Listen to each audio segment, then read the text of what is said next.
Live from historic Fort Andros in downtown Brunswick, your way to wake up on the Midcoast. The Midcoast Morning Buzz. Richard Kazimer, Jim Bleikamp, Radio 9, WCME.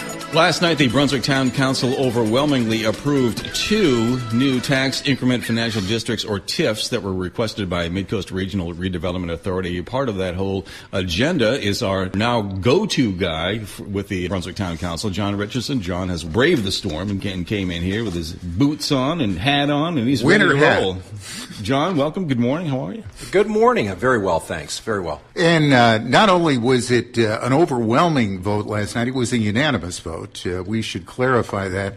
And, John, I think a constructive use of the time here would be to have you do what you really did for me about a month ago. You really educated me on the nature of a TIF, which I did not fully understand at the time. That's a tax increment financing district. Last night, and you were a co-sponsor of this resolution, the town council voted to create 2 of these districts adjacent to one another at Brunswick Landing, which of course is being redeveloped. What exactly is a tax increment financing district? And it's not exactly a tax break in the classic sense, is it? Well, a tax increment financing district is a tax sheltering opportunity. It's really an economic development tool that towns have at their disposal.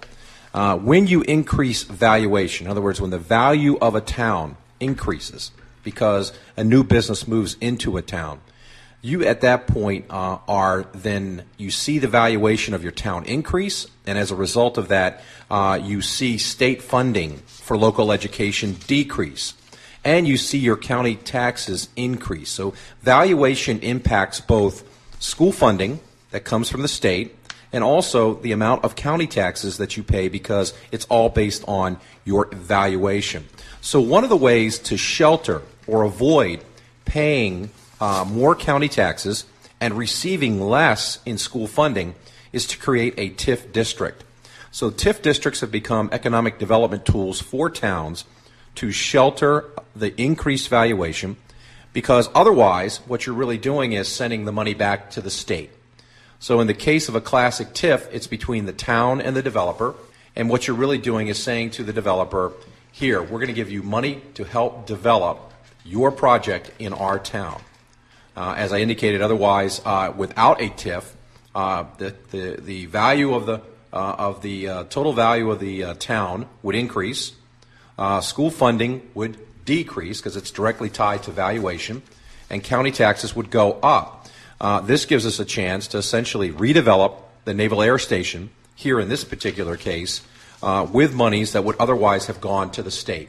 So in this case, for instance, the 2 TIF districts, one is for the airport and the other is for the remaining part of Brunswick Landing, and it gives us a chance to use these monies, like I say, otherwise it would have gone to the state, to be used for redevelopment purposes. One thing I think we need to clarify here, and tell me if I'm right or wrong, but it's my understanding there, of course, has been some controversy about tax breaks or proposed tax breaks for some of the firms that will or might occupy Brunswick Landing, might participate in the redevelopment. But if there are any such tax breaks, these will not stem in any way directly from the TIF, right? That's an entirely different matter. Totally entirely different matter. Basically, the issue that you're dealing with and talking about is the Kestrel issue, in which Mira had suggested that it was a non-taxable event. Let's clarify that Mira is the Midcoast Regional Redevelopment Authority. Right, Midcoast Regional Redevelopment, or that redevelopment authority that's responsible for redeveloping the Brunswick Naval Air Station, had asserted that the Kestrel taxes, the taxes to be paid were tax exempt. It was pretty clear to us and also to the Revenue Service and others, that our town attorney, that in fact it was a taxable event.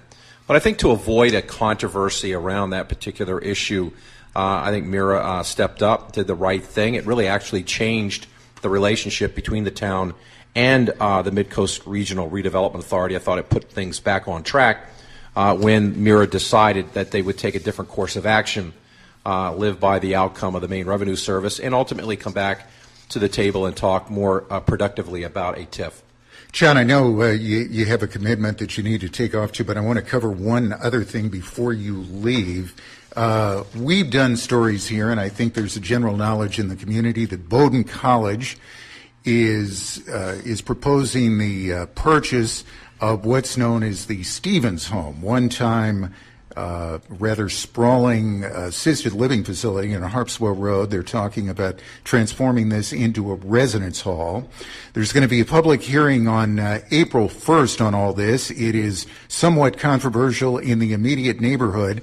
And last night, it's my understanding that the council voted to consider perhaps a wider array of restrictions on Bowdoin's use of this property at the upcoming public hearing, and you seem to have a somewhat mixed view of all this. I did defer to my fellow councilor, Sarah Brayman, who wanted the matter to be looked at as a special permitted use. But I think, and I don't disagree with that, except that in the very final analysis, I think that it is zoned for multiple uses. It's zoned for a boarding home. And as a result of that, I can't but think that Bowdoin College would be a better landlord, and that the town could impose greater restrictions, and Bowdoin would want greater restrictions on that college dorm space than, for instance, a private owner might have on the same piece of property.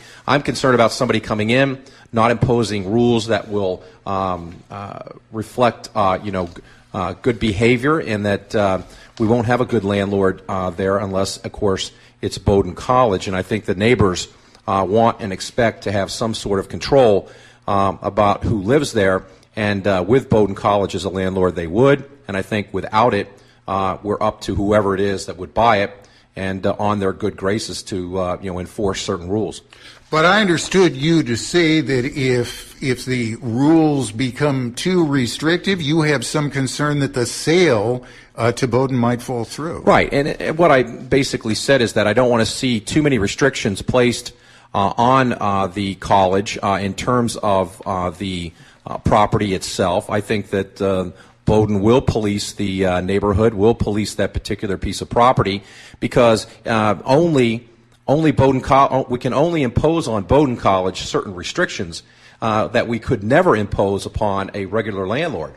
And if we make it too restrictive, Bowdoin could just simply walk away, and what we would be left with would be the unintended consequence of having a landlord own the property, and we have no rights to enforce against that landlord a more restrictive use.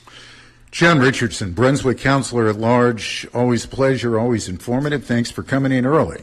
In the snow, I might add. Thank you, Governor. John, we'll do it again. Radio 9 WCME.